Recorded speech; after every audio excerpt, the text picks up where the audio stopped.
Hey everybody, welcome to my video.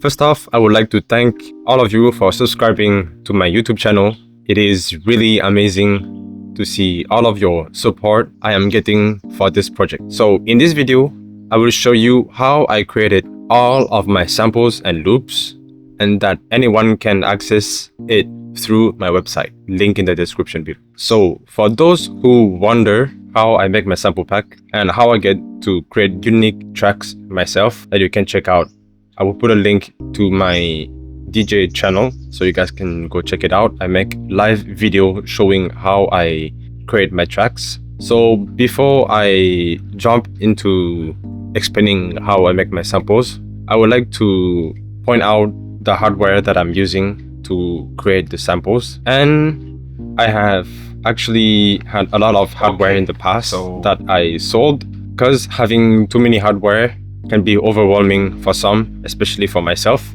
So now I choose two of my best hardware, which is the Roland MC101 for its small size, compact, and big sound preset library. And I also have a MIDI controller to control my DAW and to control my hardware such as, well, my MC101. And I use an audio interface, which is the Tascam US.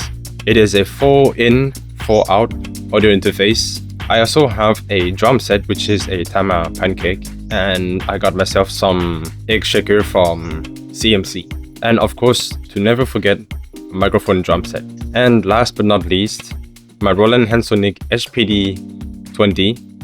It is a super realistic drum pad with incredible velocity and sensitivity. So now that I presented all the hardware that I'm using for recreating my samples, the next step is I will show you how I record to my DAW using my hardware.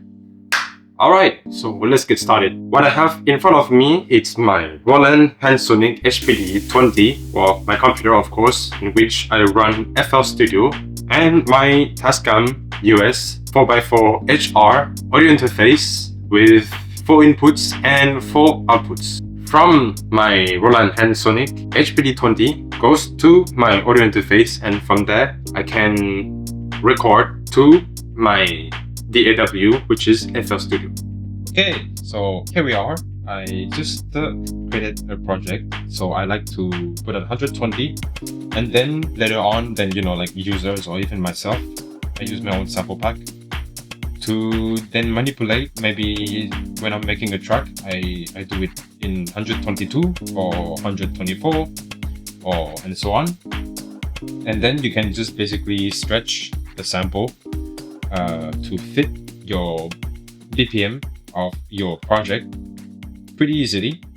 So as you can see, this is my Roland Hansonic HPD20.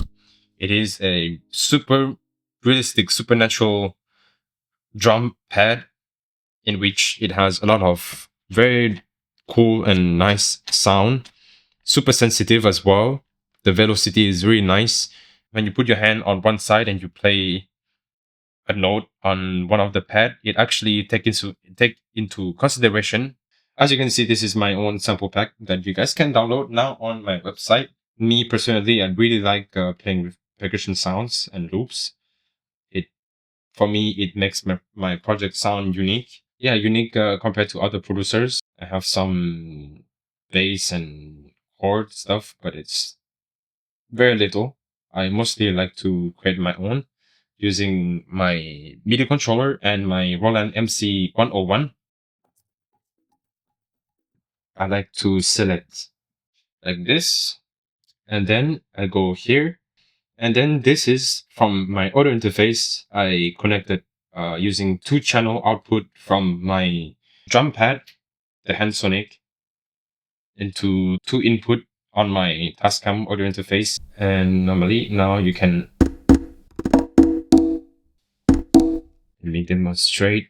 So the metronome here.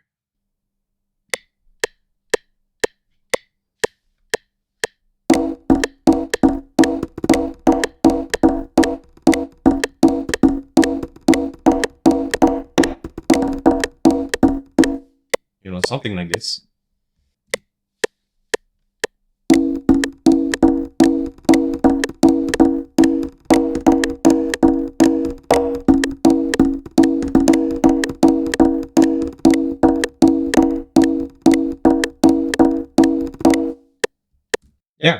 So I record.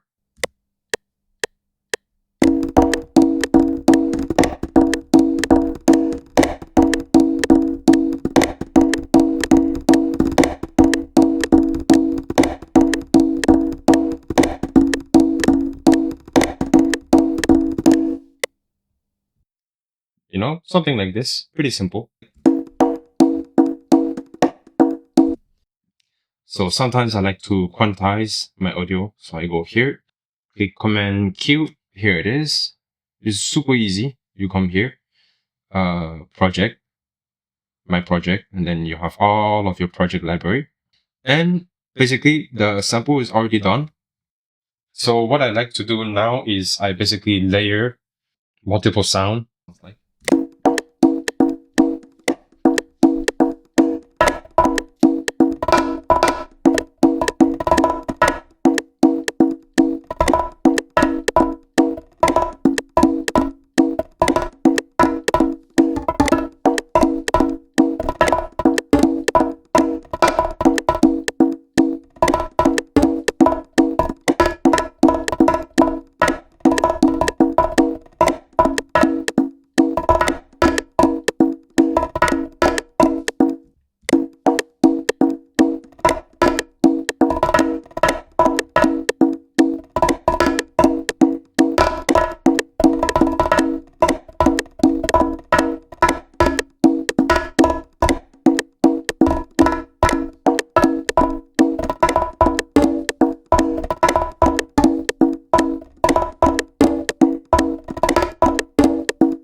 Yeah, something like this. Record.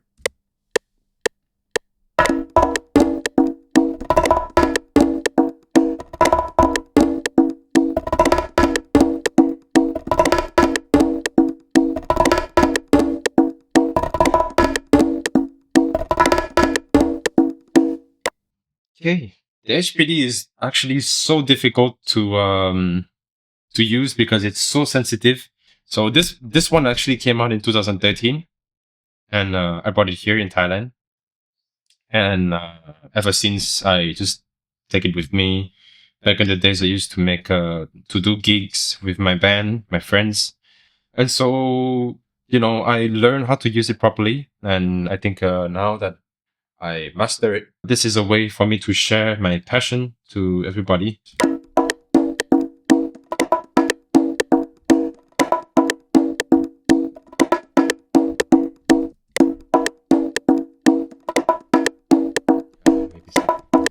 Maybe more. Some might say that, oh, like why am I quantizing everything? Actually, even though you quantize a sound, as you can see, like I just click quantize and it actually picks only the transient. Anything else that it didn't pick, that it didn't quantize, it would still keep it natural. And so it actually stays quite organic. The beginning is a bit funky, so I'm just gonna put here.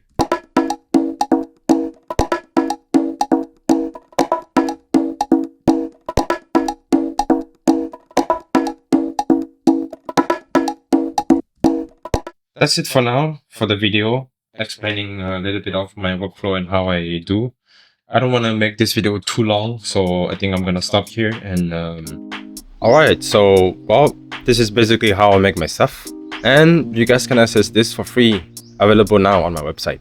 If you guys want more information, you can subscribe to my channel, leave a like or share this video if you know anyone who would like to try my samples.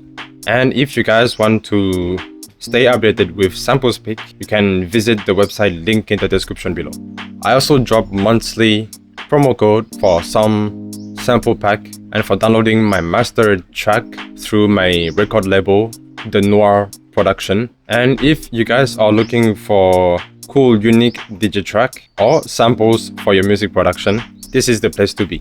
Anyway, thanks again for supporting my channel. I will see you in the next video. Cheers.